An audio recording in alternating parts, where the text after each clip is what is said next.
మనల్ని శాపగ్రస్తులుగా ఉండాలని ఆశించట్లా. మనం ఏలికలమై ఉండాలనే కోరుకుంటున్నాడు. మనం తలగా ఉండాలనే కోరుకుంటున్నాడు, కానీ తోకగా ఉండాలని కోరుకోవట్లా. కానీ కొన్నిసార్లు అవసరాన్ని బట్టి మనల్ని తోక ప్లేస్లోకి తీసుకొస్తున్నాడు. ఎందుకు? తగ్గింపును నేర్పటానికి, వినయాన్ని నేర్పటానికి, దీన మనసును నేర్పటానికి, సాత్వికాన్ని నేర్పటానికి, మృదుత్వాన్ని నేర్పటానికి. అవసరాన్ని బట్టి కొంచెం ఆ స్థితికి తీసుకొస్తున్నాడు. అక్కడ నేను సెటరైట్ చేసి మళ్ళా తీసుకెళ్ళి మొదట్లోనే పెడతాడు ఆయన. ఎందుకని నీ విషయంలో ప్రత్యేకంగా కేర్ తీసుకుంటున్నాడంటే, విశ్వాసమును బట్టి నీవు ఆయన కొడుకువి, కూతురివి. అవసరాన్ని బట్టి కొన్నిసార్లు నీకు అగ్ని వంటి శ్రమలు అనుమతించబడుతున్నాయి, కానీ అవి నీకు పర్మనెంట్. అదే మాట పాటలో పెట్టుకున్నది. నిన్ను పిలిచిన దేవుడు నమ్మదగినవాడు, శోధనలో నిన్ను విడిచిపెట్టిపోడు. కంటి పాపల తోడుండి నిన్ను కాచుకుంటాడు, కన్న తండ్రిలా తోడుండి నిన్ను ఆదుకుంటాడు. నమ్ము నేస్తమా,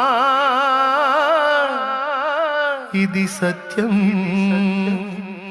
వీడబోకుమా విశ్వాసం.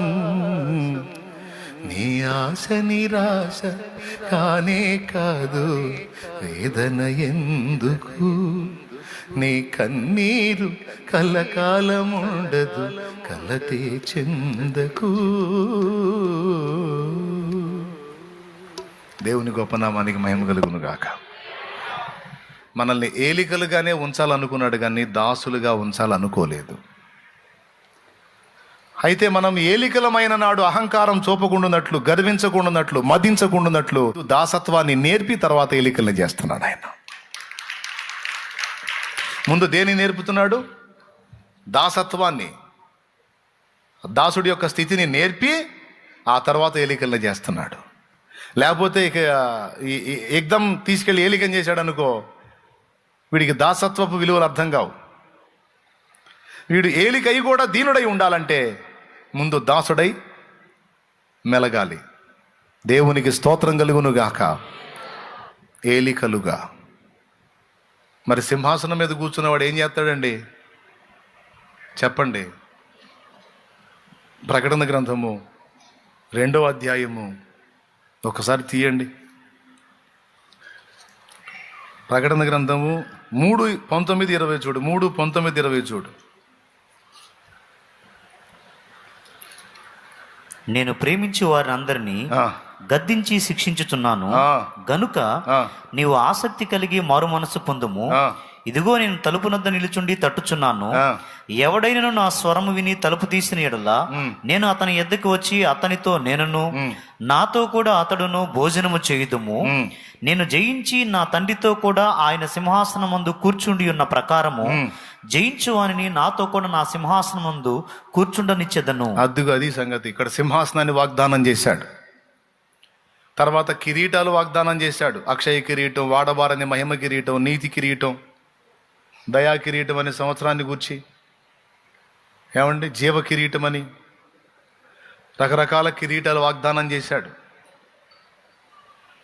సింహాసనము, కిరీటము వాగ్దానం చేసినప్పుడు అక్కడ ఏలికలము, అక్కడే కాదు ఇక్కడ కూడా అనేకులను ఏలున్నట్లుగా మనల్ని చూడాలనేది ఆయన ఆకాంక్ష. బతుకంతా మనల్ని దాసులుగా ఉంచడు. గుర్తుపెట్టుకోండి, బతుకంతా మనల్ని దాసులుగా ఉంచినా పర్వాలేదు కానీ ఉంచడు. ఉంచినా పర్వాలేదు కానీ ఉంచడు. ఖచ్చితంగా మనల్ని లేవనెత్తుతాడు. ఏ దీన స్థితిలో, ఏ ఏ ఏ పెంట కుప్పల మీద నేను పడిపోయాను అయ్యో అని అనుకుంటున్నావో, అక్కడి నుంచి నిన్ను పైకి లేవనెత్తువాడు నా దేవుడు. ఖచ్చితంగా ఆ కృప పొందుతావు. విశ్వాసంతో ఈ వాగ్దానాల్ని స్వతంత్రించుకో, ధైర్యం తెచ్చుకో. నువ్వు శాపగ్రస్తంగా పడి ఉండటం నా దేవుని చిత్తం కాదు. తప్పకుండా ఆయన సమాధానం నీకు వస్తుంది. అయితే దానికి అవరోధాలుగా, అడ్డుబండలుగా ఉన్న నీలోని దుర్గుణాలని ప్రజెంటు నువ్వు వదిలేయాలి. ఆఖరి మాట చెప్తాను. ఈ ఒక్క మాట చెప్పకపోతే అంశం మొత్తానికి న్యాయం జరగదు. ఈ ఒక్క మాట బైబిల్ మూసేశా మీ ధైర్యం కోసం, అమ్మయ్య ముగించాలి అని తృప్తి చెందడానికి. దేవునికి స్తోత్రం కలుగును గాక. చెప్పండి గట్టిగా. ఆఖరి మాట ఏమిటంటే, యేసు ప్రభు ఒక ఉపమానం చెప్పాడు. నా మాటలు వినియు వాటి చొప్పున చేయనివాడు, నా మాటలు వినియు వాటి చొప్పున చేయనివాడు అని ఒకటి గురించి, నా మాటలు విని వాటి చొప్పున చేసేవాడు అని ఒకని గురించి, ఇద్దరి గురించి ఆయన మాట్లాడాడు. నా మాటలు విని వాటి చొప్పున చేయు ప్రతివాడు బండ మీద తన ఇల్లు కట్టుకుని బుద్ధిమంతుని పోలి ఉండును. వాన వచ్చెను, వరదలు వచ్చెను, గాలి విసిరి ఆ ఇంటి మీద కొట్టెను, కానీ దాని పునాది బండ మీద వేయబడిన గనుక ఆ ఇల్లు కదలలేదు.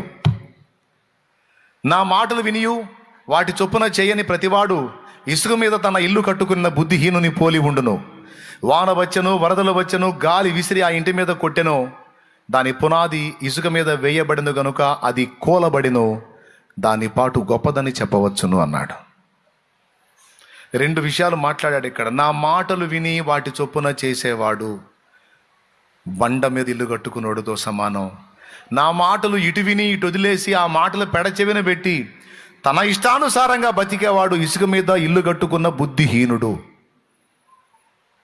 మీరు ఎలా ఉండాలనుకుంటున్నారో మీ ఇష్టం.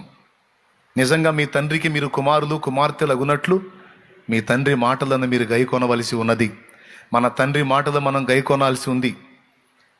ఆయన మన క్షేమాన్ని కోరేవాడే కానీ మన నష్టాన్ని కష్టాన్ని కోరేవాడు కాదు. వరదలు ఖాయం, వానలు ఖాయం, గాలి విసిరి కొట్టడం కూడా ఖాయం.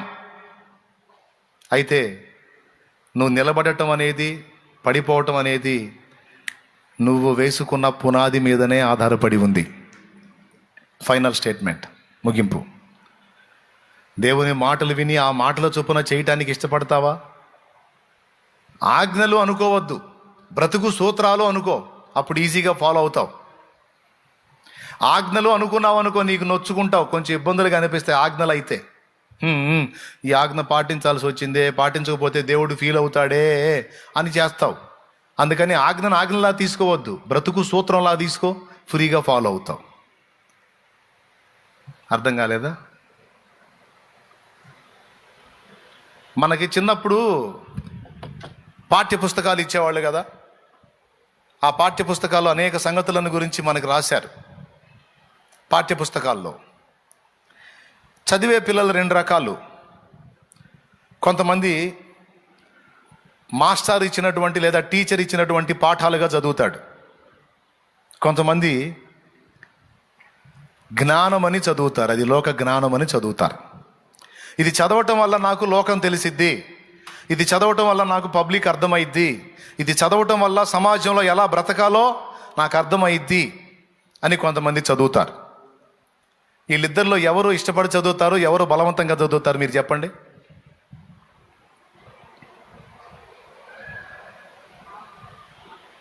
పాఠాల్లాగా చదువుతారు చూడు, వాళ్ళు నా కర్మ అనుకుంటే చదువుతారు. అర్థమైందా? ఏమని చదువుతారు? పాఠాల్లా ఫీల్ అయ్యే వాళ్ళు ఏమని చదువుతారండి? నా కర్మ అనుకుంటే చదువుతారు. చదవకపోతే, చెప్పకపోతే కొడతాడు, బెత్తం తీసుకొని కొడతాడు. అసలుకే దరిద్రుడు మామూలుడు కాదు, ఏం కొట్టినా కొడతాడు, దుర్మార్గుడని. ఏం చేస్తా, బట్టి చదువుతారు. దేవుని వాక్యాన్ని ఆజ్ఞలా తీసుకోవటం అలా ఉంటుంది. కానీ దేవుని మాటల్ని బ్రతుకు సూత్రాల్లాగా తీసుకో, అప్పుడు చూసుకో. జీవిత సూత్రాలు, దేవుడు చెప్పిన ఆజ్ఞలు అన్ని బ్రతుకు సూత్రాలేనండి. తెలుసా మీకు? సమాజంలో మన ఘనతని రెట్టింపు చేసే కానీ మనల్ని అవమానపరిచే కాదండి దేవుడు చెప్పినవన్నీ. కొంతమందికి ఏం బాధ దేవుడు చెప్పినవి ఫాలో అవ్వాలంటే. ఏందో అన్నయ్య, ఏమి లేనట్టే ఉంది కానీ భలే ఆజ్ఞలు అన్నయ్య, అసలు పసికర్లోడికి కూడా లేవు ఇన్ని పత్యాలు. ఆ పత్యాలు లేకుండా ఎట్టబడితే అట్ట బతుకు పోతావు, ఎటు కాకుండా అంటాను నేను. మరి జీవితంలో జాగ్రత్తలు ఉండాలి కదండి. ఇప్పుడు చెప్పండి, దేవుని మాటలు పాఠాల్లా తీసుకుందామా లేకపోతే బ్రతుకు సూత్రాల్లా తీసుకుందామా? అప్పుడు ఇష్టపడి చదువుతావు, ఇష్టపడి స్వీకరిస్తావు. అవును కదా, నా తండ్రి నా మంచి కోరే కదా చెప్పాడు. ఇలా ఉండొద్దు అన్నాడంటే నా మంచి కోరేగా.